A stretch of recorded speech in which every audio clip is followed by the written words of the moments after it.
Buddy, first off, I want to Hey apologize for everybody. not having uploaded the games yet. I know I'm slacking in that respect, but I think the games are actually logged, so we should be able to talk about them this time around, which is good news. Um, Although, if I'm trusting just the reactions, Game 2 of Rift Sharks Meta Busters was missed, but that doesn't seem to be the case. I was hoping Brewer would say we're doing the podcast tomorrow, so I had time to watch Snarkify Rebellion versus PT, but I didn't. So You want to know the secret, Dean? it's not worth watching. Is You that the didn't miss secret? much. You Yeah. didn't miss much. I don't know what your camera's focused on, but it's not you. I would do a little wave. Is it my cat's tail? I don't know. Are we Maybe just back? maybe kill it and turn it back. You're just like a big Let's blur. try. Oh, perfect. Okay. Yeah, I don't know what it was. But yeah, I'm a little sad that we're out. If any team were to knock us out of playoffs, so I'm really happy it was Metabusters. I was talking to Brewer the other day, and the overall record of that matchup is actually, in terms of series, Rift Sharks 8, Metabusters 7, and in playoffs we're dead even 2-2. So I'm very excited for that rivalry to continue. If you remove the original Metabusters season where they were playing off meta every game, they're doing better than us, and I think that's probably a fair thing to do. But anyway, very close matchup. It's fun. I'm glad we got to see that matchup through playoffs. A bit bummed it ended up the way it did. But I'm excited for the remaining two series this season. I'm really excited that we get to see Metabusters versus PT for a third time this season. Yeah. I don't know. Let's hear your takes on the Rift Strike series first, and then I'll kind of share my side of things. I can kind of do like a tell-all, I guess, because we're out, and then we can talk Sure. about the other series. Um, where do we start? I guess I don't know. Overall impression. I mean, I'm not shocked that Metabusters was able to win. I thought they played really well, but I don't know. I mean, I feel like it has to be disappointing when you consider like where Rift Sharks was probably like preseason ranked and then where they were looking like power level going into playoffs. I think finishing outside of top three would be considered a disappointment because they finished the season top three. And it was the first actual upset of the playoffs thus far Yeah, until we had the winners final. Um, so, yeah, I mean, I don't know. I thought Metabusters came in with like a pretty good read. I like what they did in game one. I thought Fuzier had like a really nice start to his game. He ended up with 7 deaths, but I mean he was killing it early. It was kind of an interesting one because like you can look and see both top laners score lines, not the greatest. It's like neither top laner was really able to get going. But I feel like it just kind of came through in the end with some like the power of the Braum, the power of the Yunara, Tusini playing well on the Ari. It just seemed like some good power picks for them were utilized well. But at the same time, like it's pretty shocking to me to see Giraffe lose on Syndra that he's been so consistently good on. I thought Fishy's been a really good Kane, so to see him lose on that as well. Was kind of shocked. I liked the draft read they had going in, banning the Lilia, banning the Nocturne, banning the Victor. But yeah, it just to me because we saw and we'll get to this later, but we also saw a game where Sandy played Syndra in the playoffs, and I thought played really well. And not to say Giraffe didn't play well this game, but like this is how you can beat Syndra, in my opinion, is you have easy go buttons with things like Vi, with things like Ari. Like that's how you can actually counter that champion. And then you kind of saw that come back to bite them in game three too, where how do you counter the Xerath? You had the go button of the Rammus. So it just seemed to me like Metabusters does a good job of knowing which targets they need to focus and yeah, managing to do it. Um, yeah, kind of just rambled there, but I will say the other thing that stood out to me, I didn't really like the Aurora pick. It seemed a little bit out of maybe like what we'd seen from Chow most of the season, and I don't know. I was kind of surprised that we saw that one come through. I don't know if you can expand on that. 'Cause, I mean, overall, your draft was kind of squishy. You didn't have like a true tank. You didn't really have like true engage. I don't know. What was your yeah. I thoughts? mean, honestly, I just Corn versus Chow's was a pretty close matchup. He trusted himself to be able to hard win top on a carry counter matchup into Aatrox, and I let him have it. Obviously, it didn't turn out the way he wanted it to, but I don't know. I do like to dictate a lot of draft. I feel like over the years, people, or at least like the first few seasons that Rift Sharks existed, I caught a lot of flack for just telling people what champions to play all the time.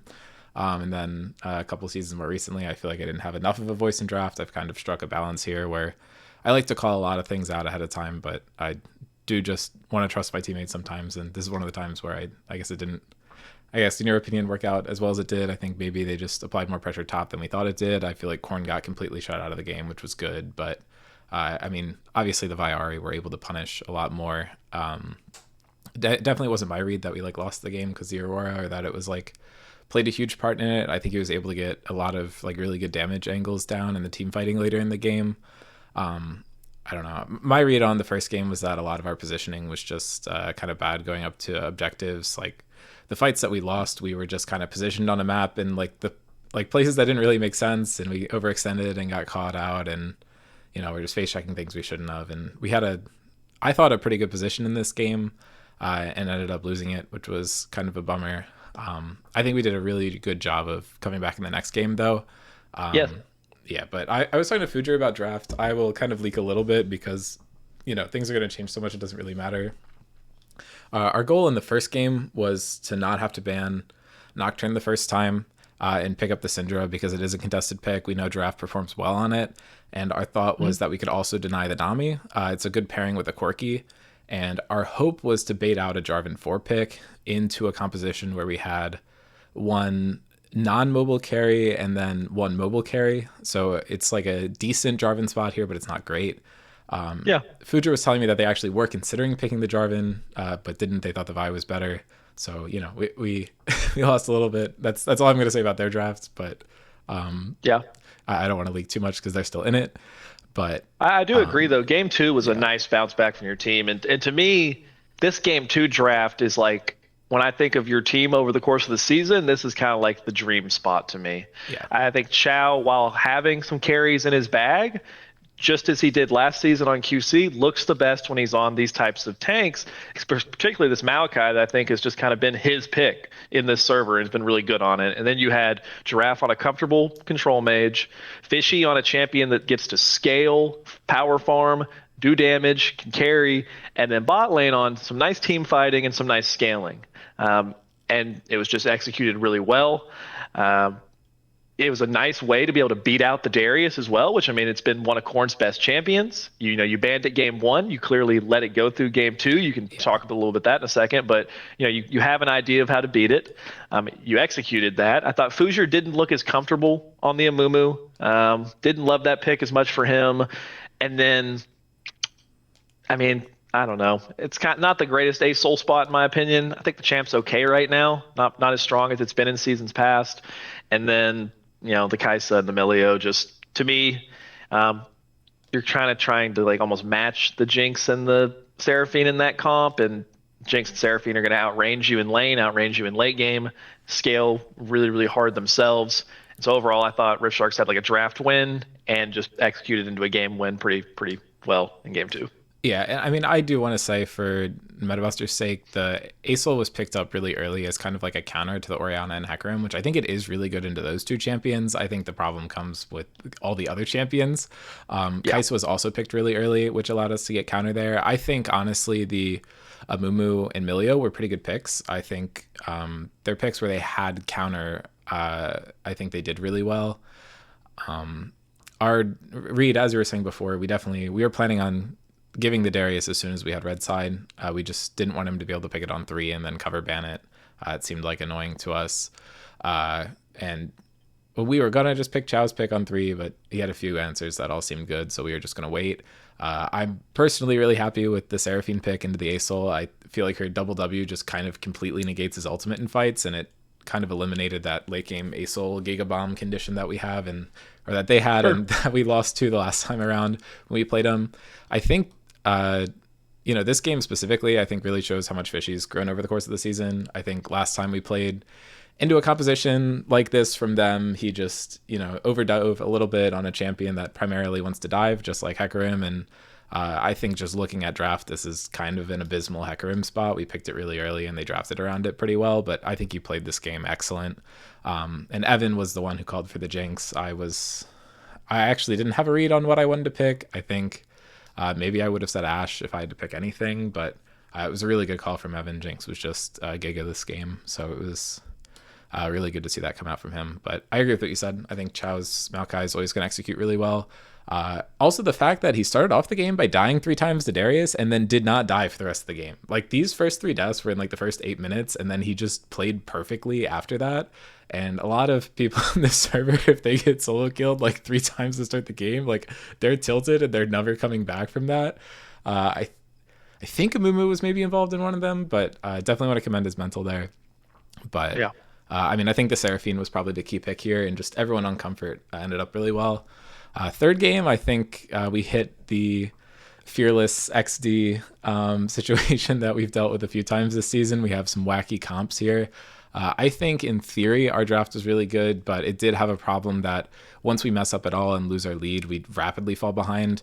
The Zonius pickup from Jacob made it a lot easier for us to kind of lose our advantage and end up falling behind. But I think there were a few points in the fight or in the game where, again, just like the first game, we're in positions that we shouldn't be. And Metabusters has always been, in my opinion, the best team at finding teams in those weird positions where they're not supposed to be there and committing enough members as they need to properly punish it. And unfortunately for us, those early kills went on to Katarina and Rammus, which I think were the 2 biggest problems for our team. And they were able to win the game off of that. Yeah, I mean, Fishy obviously dropped 12 kills, was finding some creative angles. Giraffe was pumping damage in that game, but kind of like I just kind of called out earlier, I just thought Metabusters did a really good job of recognizing who they needed to go on. And pretty clearly, it's the Serath that is bombing you from 2 screens away. And, what tool did they have to do that? It was Fuzier on the Rammus. And he was kind of just able to send it.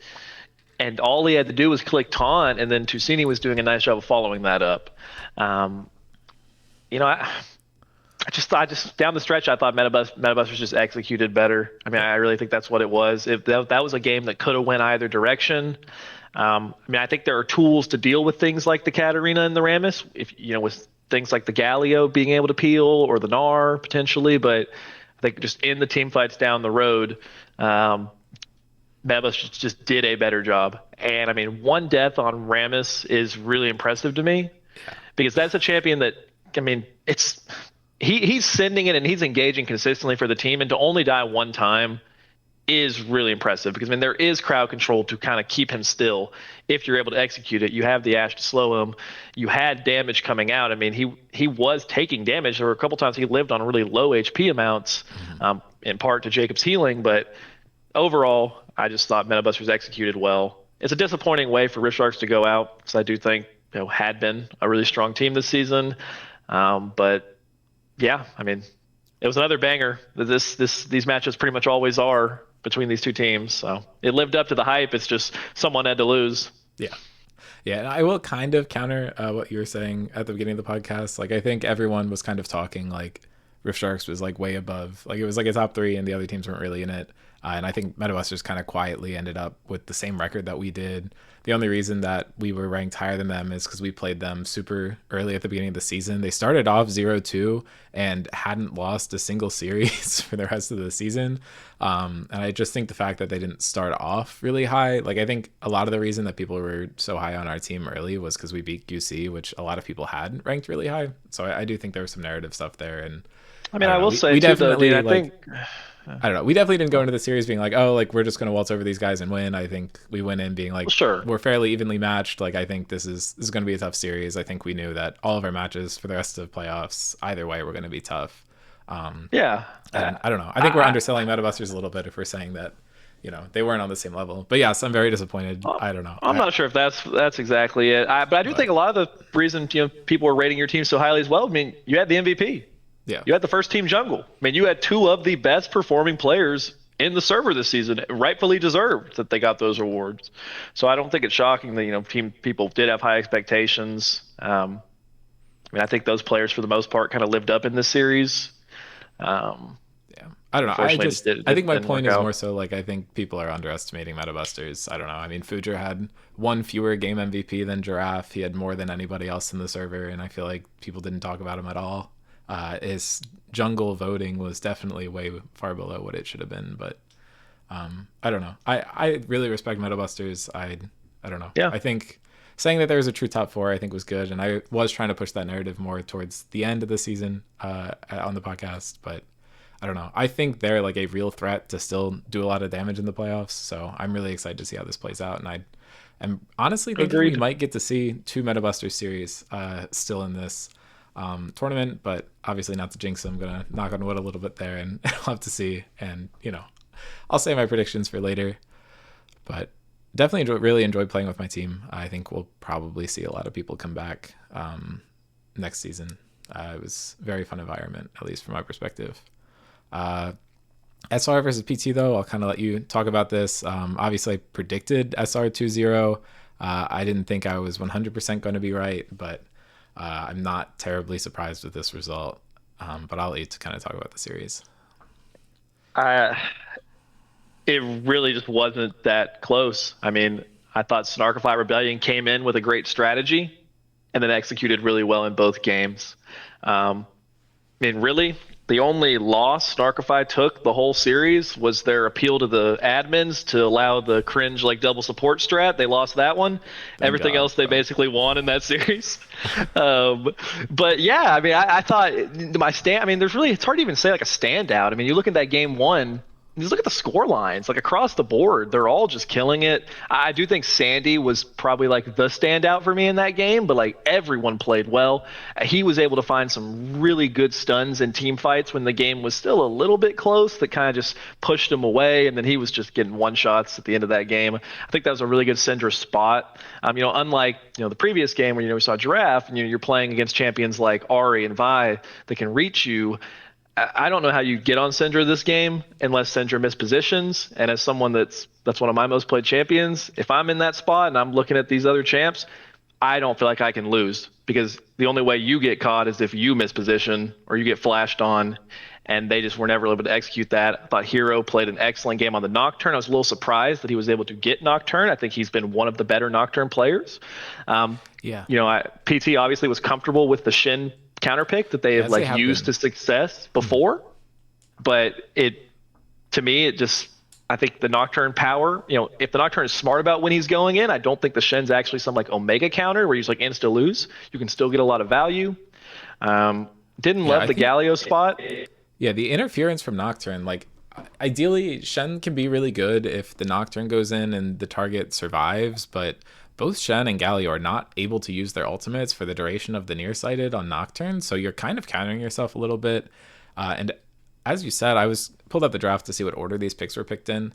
Syndra was locked in before top or support were picked, and I guess that Dave isn't going to choose Engage, but we have seen Fatal be a really good Engage player in the series, so Yeah, I'm surprised that we didn't see like a Leona or something come out into Varus and Syndra, both double immobile carries. I think that could have been really good, but we I saw the agree. Milio, and the Milio ultimate is good into Renata ult and Varus ultimate, but I don't know. I think more Engage probably could have helped.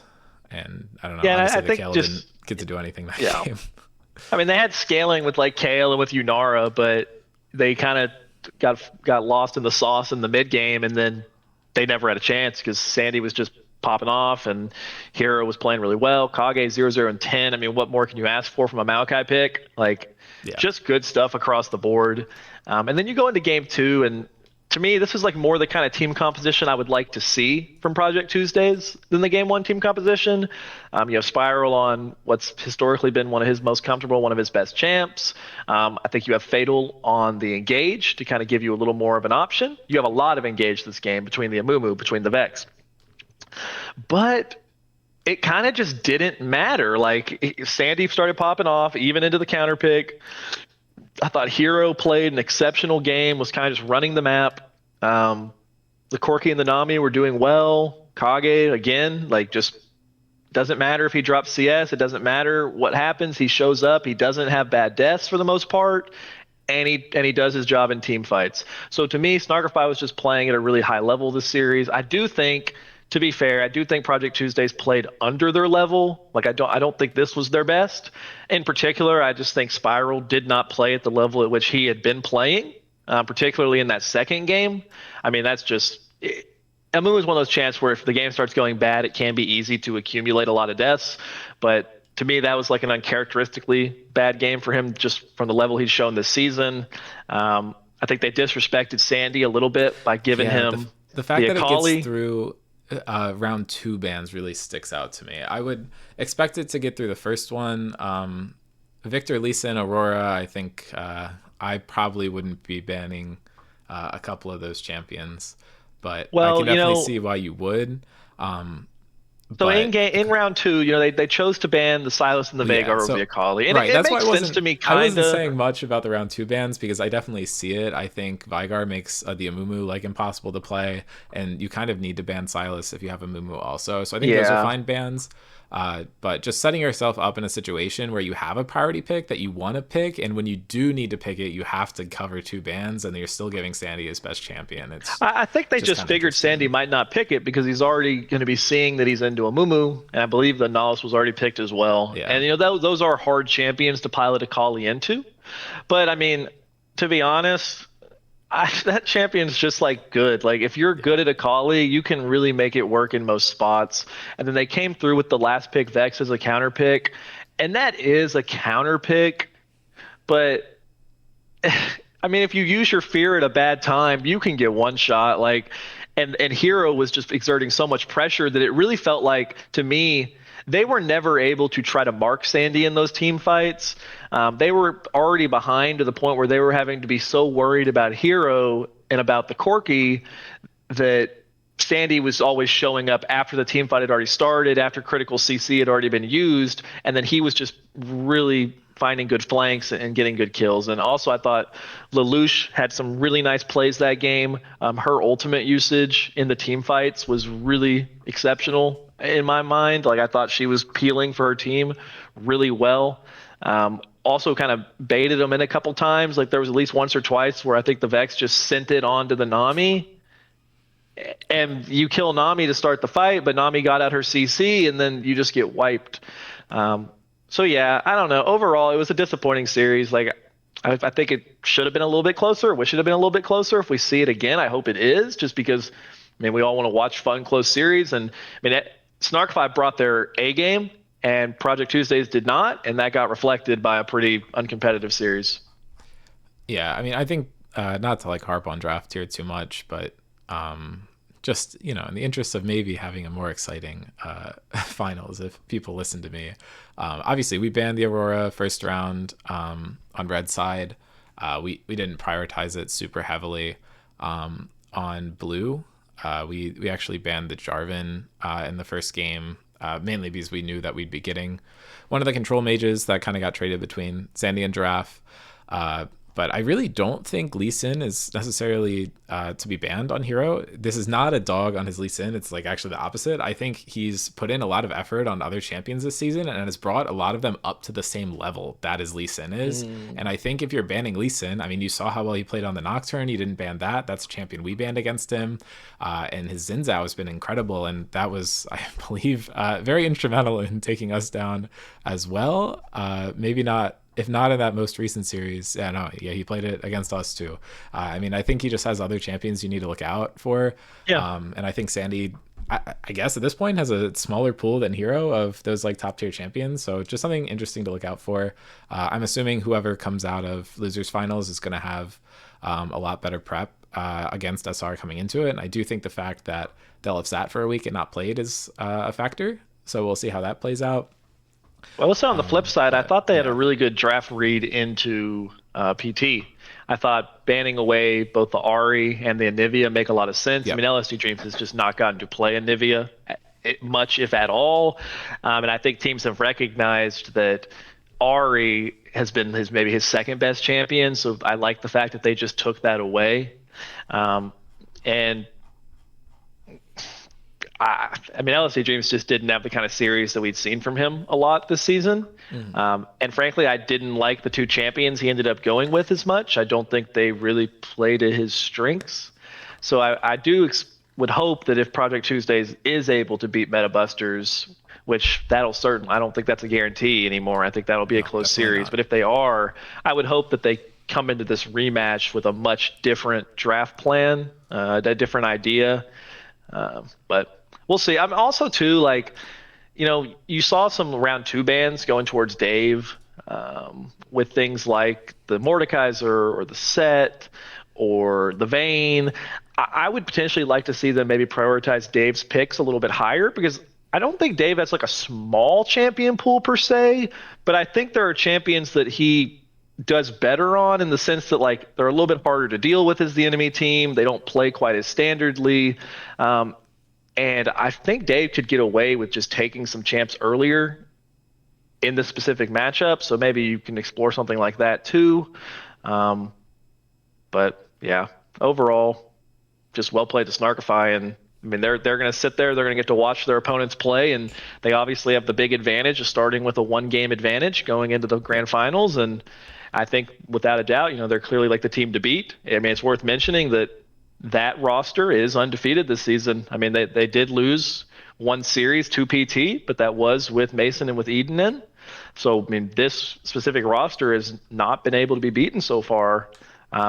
And whichever team gets the opportunity is going to have that tall task of starting with a 1-0 disadvantage. So whoever's going to have the opportunity, which that's all you can ask for is the opportunity, they're really going to have to bring it. Yeah, I mean, I can play the funny haha. We've been in this position before where one team has made it all the way to finals without dropping a single series all game with their main roster. And obviously I'm talking about New York Nutbusters in season 5, and they kind of had a bit of an interesting collapse against MVP. They were able to get a game with a crazy Recon mid performance, but did end up losing the series. So I really don't think that's a guarantee. It is playoffs. Anything can happen. This bracket is not updated. I'm going to try to hard refresh that image so that we can actually get the updated bracket. But anyway, I do want to move into predictions because I think my reads might be different than yours. But I think what we can say Can I go first is, then? yeah, Okay. I think we should predict the team that we think is going to win losers, and then say if we think that team is going to take a game away from SR, and then we can redo our finals predictions next week. Okay. My schedule's a little wonky, and I don't know if I'm going to be able to do a podcast leading up to finals. Definitely not going to be able to do the same level of production I did for last year's finals because of time constraints. But I think Metabusters is going to win 2-1. Yeah. I think it's possible that it could be a shorter series, but I think Metabusters is a team who is very smart about things, and I think now that they've sacked the AI draft tool and are really putting a lot of time and effort into prepping their series, I think that's really going to pay off. I think the prep they had versus Inferno and against us, I mean, I think our drafts were fairly even, but I think we've had really good drafts all season. So I think the fact that they were able to match us, and it was tough for me to draft into this, I feel like they had realized all the picks we were going to play. So I think the discussion of whether the drafts were better or not they didn't expect us to pick what we picked, and they struggled to come up with it. It's just, we might disagree on whether it theoretically counters it or not, which is a big improvement over a lot of the teams that we've seen this season. And I don't know, with PT's read on SR, if they come in prepped like they do versus SR, and Metabusters comes in prepped like they have versus the teams, I don't think it's going to be close. Well, I think all you can ask for ultimately is to have an even draft. Now, obviously, you want to come in and just dominate draft, but I think the hope is, and if you respect your opponents, what could happen every series is teams come in with even drafts. And I think that's the bar you have to try to aim for. And I think you just mentioned it. Rich Sharks have been drafting really well. Metabusters stepped up to the plate, have throughout the playoffs, drafted really well themselves. You set up on an even state, and then it comes down to the game. And I think that's ultimately what everybody wants. You want it to come down more to the game than to the draft. Draft's obviously an important part. But I agree. I think Metabusters has been drafting really well. You said you think I'm going to disagree with you.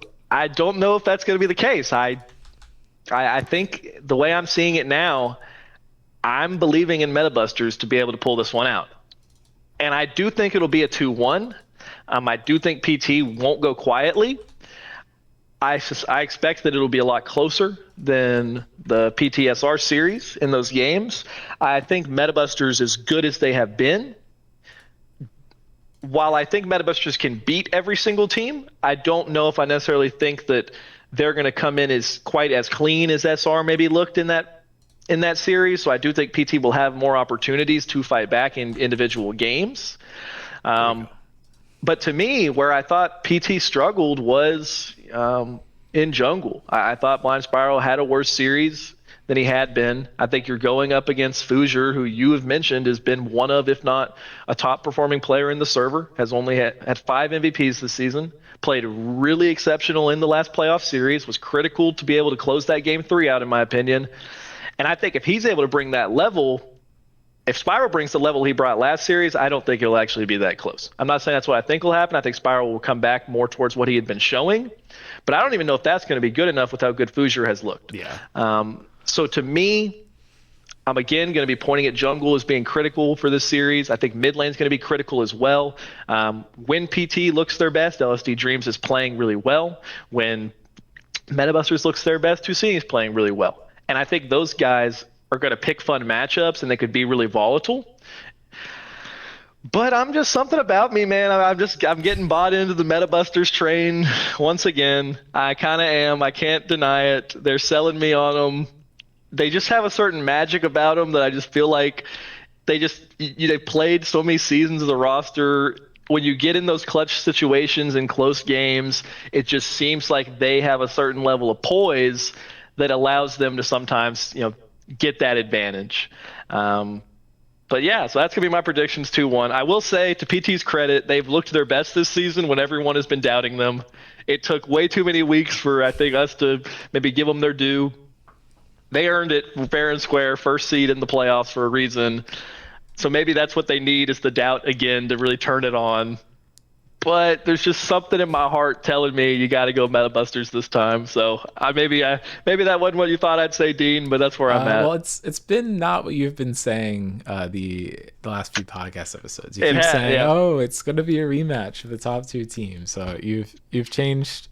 You changed your mind. I have. My prediction is the same as it was last week. Whoever won the series between Metabusters and I are making it to finals.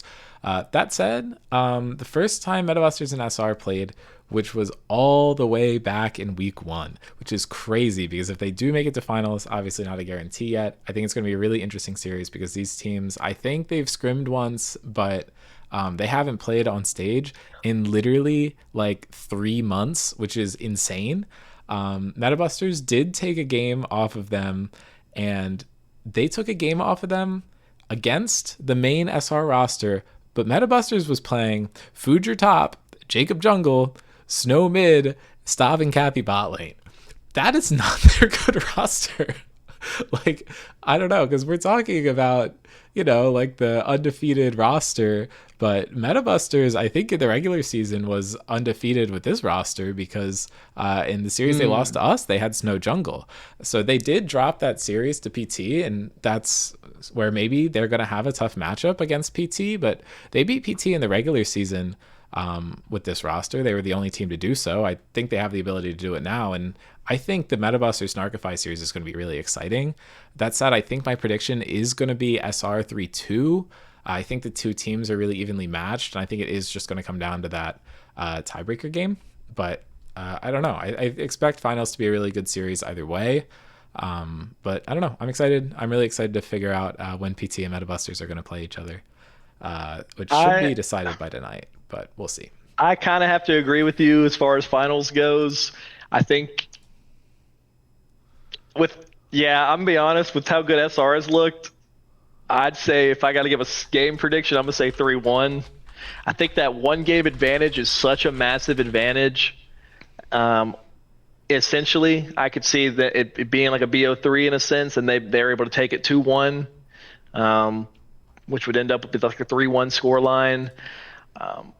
My opinion can certainly get swayed ahead of next week if Metabusters comes in and just throttles PT, or if PT shuts us up and reminds us once again that they're not to be doubted and they look really impressive. I think I could, have a little more confidence for them going into a rematch. But as of right now, I mean, SR has 2-0'd Rift Sharks and has 2-0'd PT.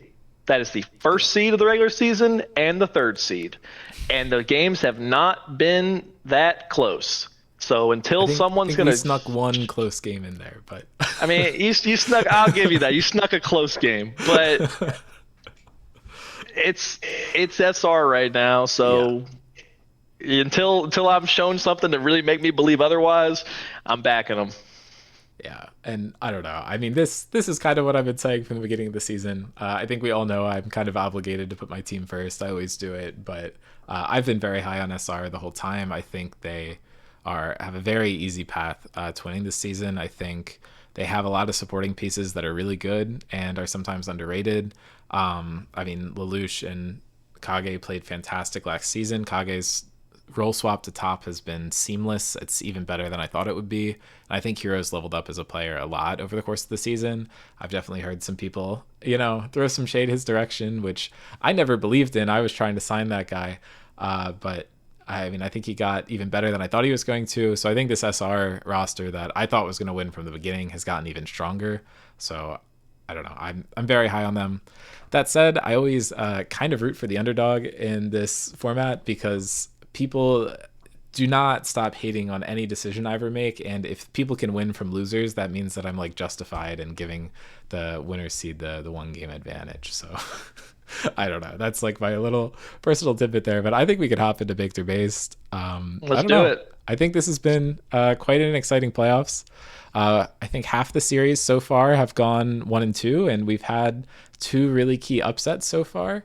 I think if we see another upset or two, I think it'll be really exciting. But this is definitely stacking up to be one of the best playoffs we've ever had, if not the best. So, Yeah, all I ask is that loving whoever this. wins what I'm sure will be a banger series and gets to go against Snarkify, just make it fun, make it close. Now it's time for Dean to get rage baited in Yes. Victor Base. I hope that this community has got something good for us here. Yeah. I believe in Maybe we're them. scaling.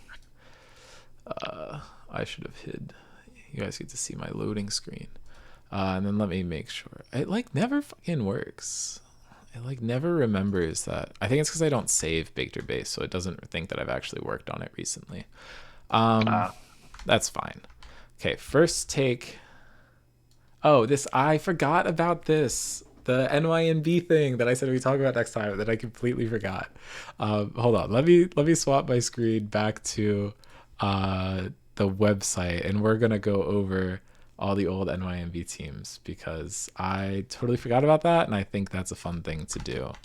oh yeah, So, whoops. So over the few seasons that they've existed, there's a range of 7 total seasons. I don't think they played for all of them. So they played in season 5, they ended up 9-1. They played in season 6, they ended up 1-9. They did not exist for 7 or 8 or 9, but they did exist in 10 and 11, going 5-2 and making it to finals, and then getting out in the first round of playoffs this season with a 3-5 record. So looking across the first season, we had Blake, Mike, Taxi, Alex, and PB. I think we got to see one game from someone else, but I don't think that actually counts. That was pretty much just their roster the whole time. The next season, I think we can kind of just auto disqualify this one, but it was Blake as a sub, and then they ran Adam top, Mike jungle, Dave mid, and then Will and Mimi bot lane, and I think Blake subbed in one series, and I think I think that's where we got Dominic to played a see little the bit too. Soul Senator. Yes, yeah, definitely. I think he mainly just played support, swapped off with Michaela. I don't think we got too many Rust games. This one, I think, is automatically not it just because of their record. I think it was really fun, but I think we don't need to include this one in the conversation unless you want to. No, Okay. Moving on to no. last season, we had Blake, Mike, Alana, Alex, and PB. We did have Daniel for a few games there. I don't remember if Julian ever played or not, but this is pretty much just the same roster that we saw in the first season of NYNB, except they had Alana Lana. in over Taxi. I think if you're looking at this as a Taxi season 5 versus Alana season 10, I think Taxi is undoubtedly the better player. I think you can have the argument that Blake, Mike, Alex, and PB leveled up over that course of those 5 seasons. I think PB and Alex almost definitely did.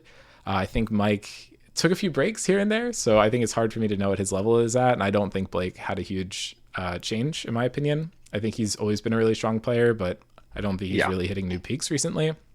And then now that we've added the awards, this is like completely impossible to look at because I am bad at UI or UX, whichever one it is at this point. But anyway, we have Blake, Psycho Carrot, Daniel, Archived, PB, and Mike, where Psycho Carrot and Mike were kind of trading off in the jungle. I don't know. I think I definitely put this one under the other two rosters, but this one was a really fun one to watch, and I think they played a lot better than I thought they would. So, kind of fool on me for not thinking they were very good. I don't know where you put this one in relation to the other two rosters. I think it's pretty. I don't think it's really close. I think Okay. it's season five, obviously. Last season that made it to finals, and then this season is third. And I think all of them kind of had different fun moments. But to me, the season five roster just was them at their best.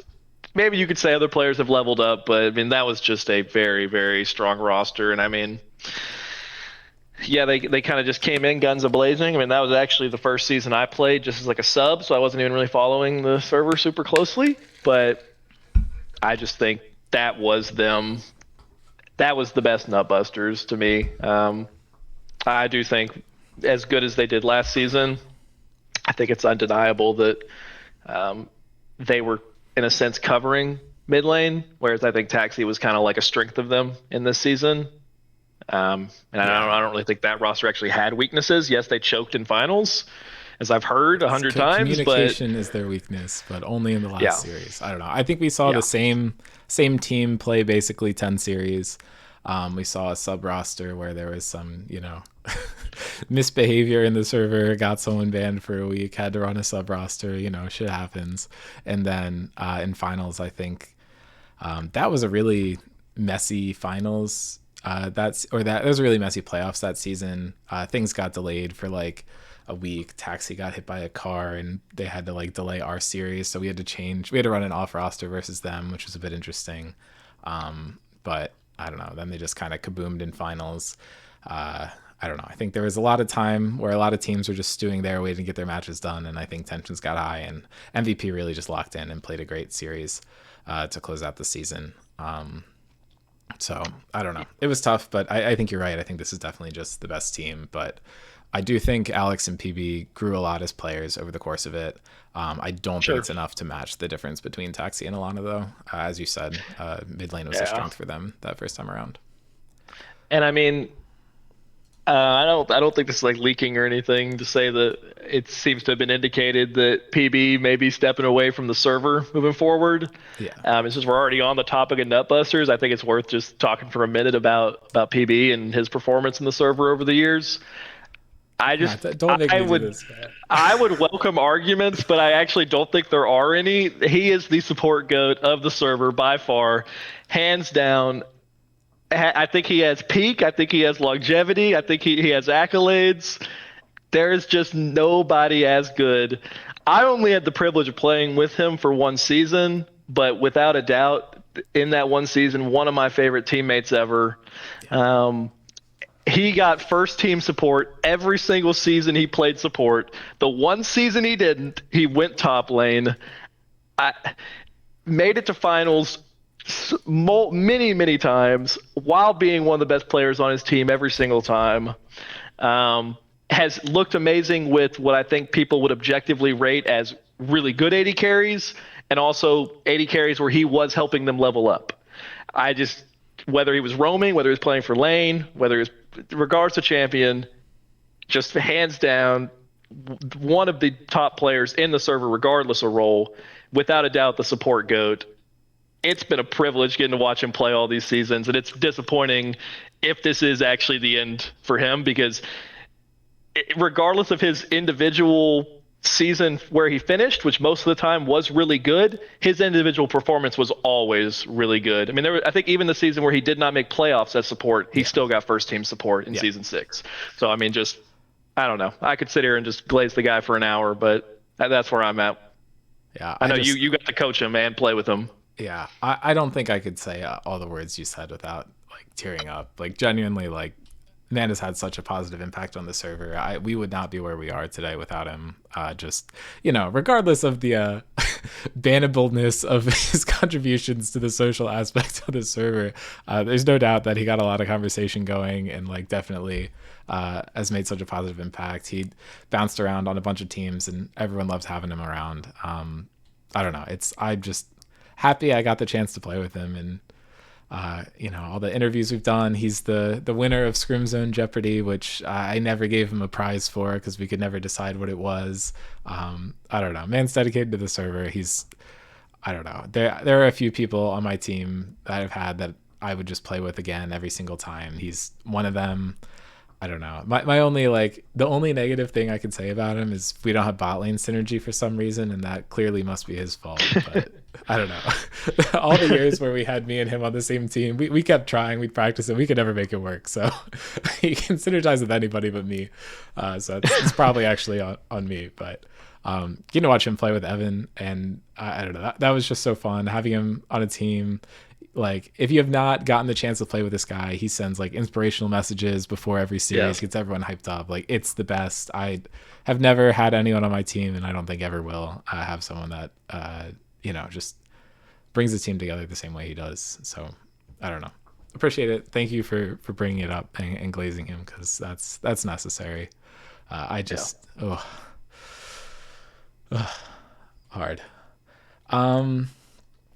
Okay. First take. Giraffe was not the most valuable player. He had another all Scrims first team teammate. So who does get like, are we saying it's Vitas?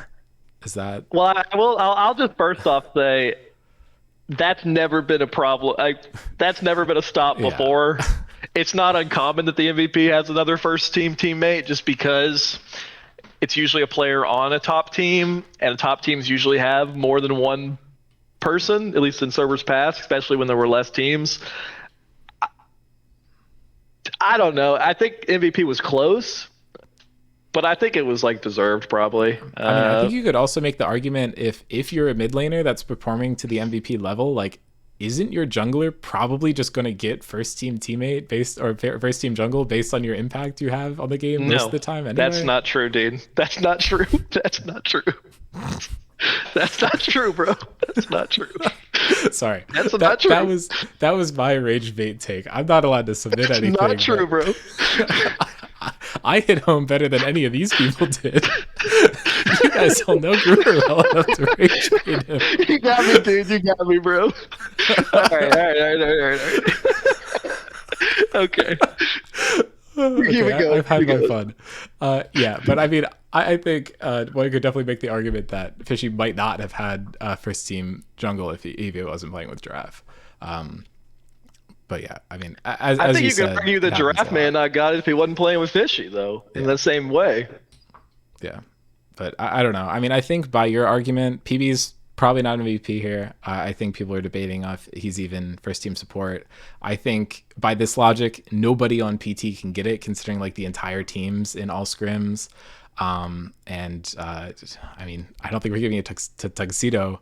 So then I think that means we're giving it to Vitas, and I don't know. I think he's good. How are we? I don't think you can. But MVP, but I think Snarkify's been so good across the board. But that's why, to me, I don't think you have to. It's not necessarily like the award typically goes to whoever people think has been the best player just in the season. That's kind of how it's played out over the seasons, I feel like. Because I mean, we've had people win MVP that have been second team before a couple times. I mean, that has happened. You had, I believe, Sarverus win co-MVP one time, and I don't think he was on any first or second team of any role. Yeah. He won like flex player and MVP at the same time. So flex player is arguably a first team level. You're just not eligible for. Oh yeah. Yeah. But I think that's probably the only time where the MVP wasn't a first team in a role or a second team in a role. Jonah got MVP from a second team in season 4. Well, so did I. I mean, I got MVP as second team last season, and I think someone else may have too. But I'm gonna go big take. I think we're just trophy counting. I don't think that any of this matters. Big take. Next take. This is definitely rage bait, for sure. Good job, guys. Sandy should have built Luden Shadowflame. Does he not know those items own? Unfortunately, this one's just obviously baked, but that's funny. I'm laughing. See, Sandy has to build Rocket Rocket Belt. Belt. It's where Yeah. his power comes from. That's the secret. Okay, PT versus Metabusters round 3 will be the most exciting series of the season. I don't know if this take came in before the series. If you submitted it and you know it's you, congratulations, good predict. But based, obviously, I'll go based. I think it could yeah, be. I think if I think there's a big chance that finals could pay off and be the most exciting. But I think if I don't know, I think it's kind of an unknown considering the 3 month gap. If that ends up being the finals. Kage will be back to back champ on 2 different rosters in 2 roles, making him an MVP in his own right. I think there are a couple other players who have won back to back championships. You did it in the On two same different role on rosters. 2 different teams. And I think Honan did it with you, but I think Conan he did. also Yeah. role swapped. Or Uh, did he play the same role for both of those?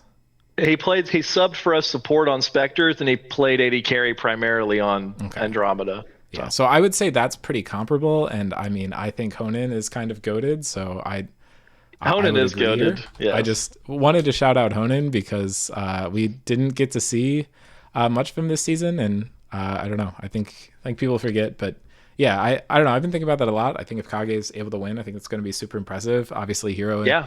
Hero and Lelouch will be in that same category. Scott Pilgrim's missed his chance to do so by getting transferred.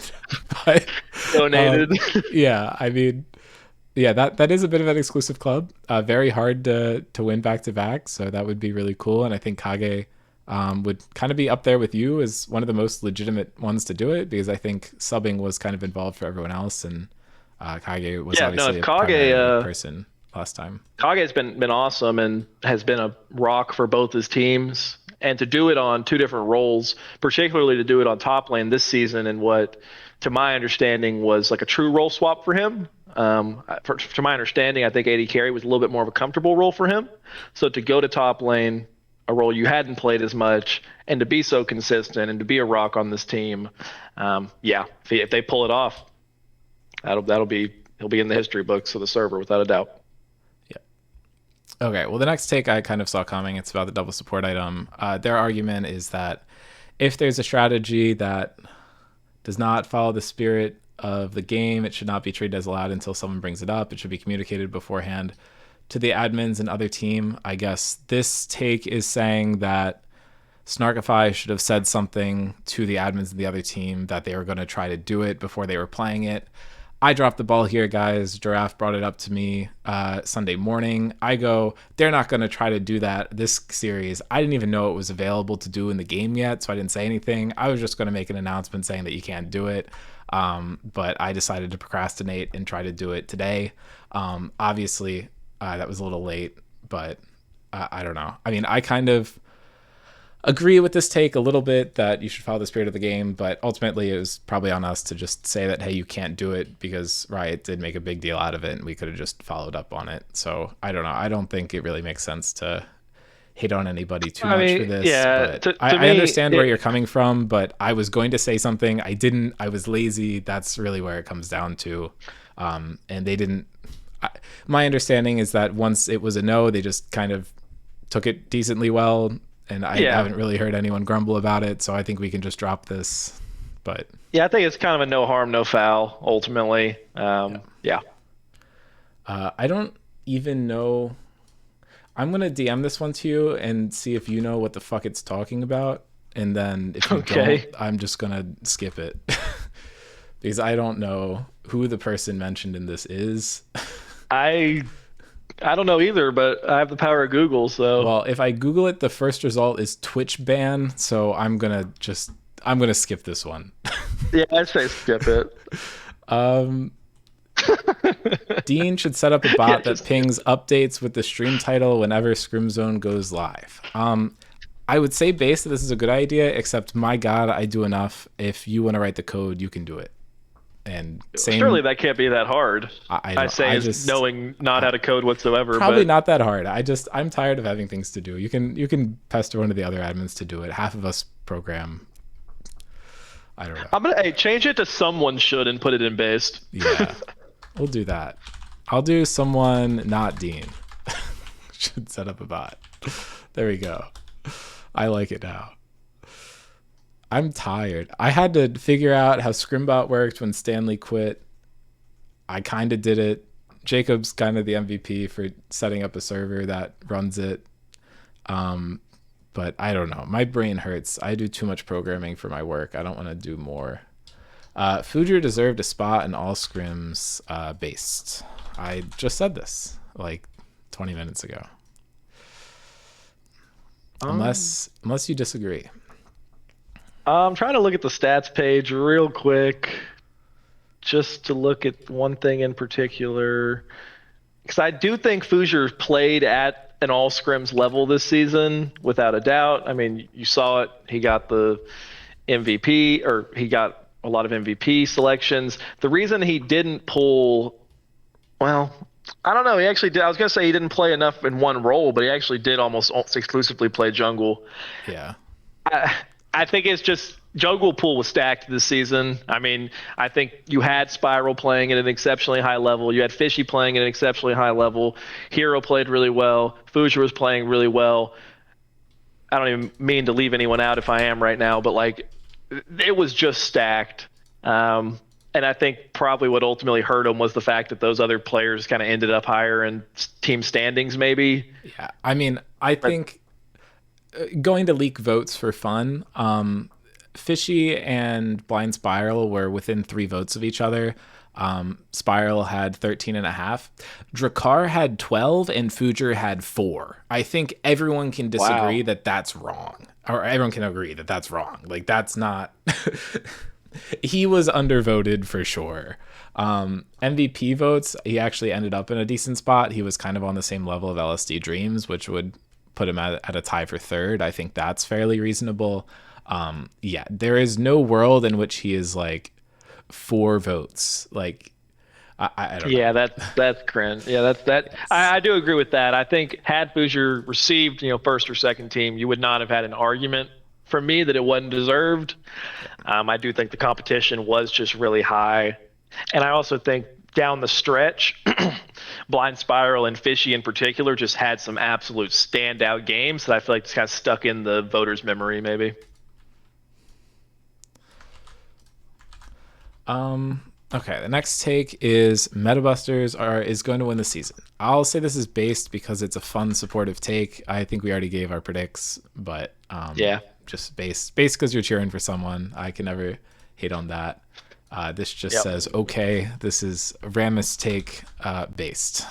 Ramus based. After seeing that Future performance, based. Yeah, very based. I mean, I'm like marginally salty, but hey, if we lose to Ramus, we deserve it, I guess. Help, my grandson sent me this, and I have no idea what a scrim zone is. Are you asking me to make a cake? Based on what? Chemfog? Chemfog. This is funny, but not a take. Metabusters had to bring out the championship winning roster to have a chance. So is the argument here that if Snow was playing, they wouldn't have a chance? I guess that's what they're saying. To have a chance against who or what? I mean, yeah. I mean, are we shocked? Probably to win the season is my guess. And I mean, if we're going based on results, I guess this is based because they lost with the other roster. I think it's baked. But when you also consider the roster they ran last season, I feel like, and they were performing so well with Snow, I think it's baked. But they didn't get top 3 last season. Because Snow didn't get to play in the playoffs. No, that's true. I'll go with the baked for you. Real finals was RS versus Metabusters. See, this is what I said last week, so I'm saying it's based. This is baked as fuck. This is so baked. I'm sorry. That's so baked. That is so baked. I tried, guys.